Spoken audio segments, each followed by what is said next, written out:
¿Qué es un multímetro?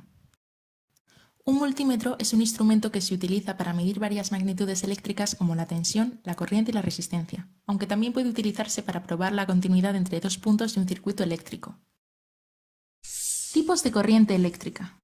La corriente continua en un circuito eléctrico tiene un flujo continuo de carga eléctrica a través de un conductor entre dos puntos de distinto potencial y carga. Solo tiene un sentido de circulación de flujo desde el polo positivo hacia el negativo.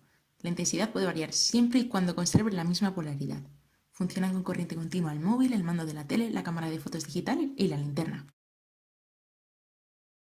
En la corriente alterna de un circuito eléctrico, el voltaje de la señal varía entre sus máximos y mínimos de manera cíclica. La mitad del ciclo es positivo y la otra mitad negativo. Eso significa que la corriente circula en ambos sentidos, según sea positiva o negativa. Este ciclo se repite constantemente. Es el tipo de energía que usamos en nuestros hogares para alimentar los aparatos eléctricos con una frecuencia constante de 50 Hz. ¿Y cómo se miden las diferentes magnitudes? Las distintas magnitudes son el voltaje, la corriente y la resistencia. La tensión o voltaje se mide en voltios. Es la diferencia de potencial que se produce entre dos cuerpos con cargas positivas y negativas respectivamente. La corriente o amperaje se mide en amperios. Es la cantidad de electrones que está pasando en un segundo por un punto determinado de la sección del conductor.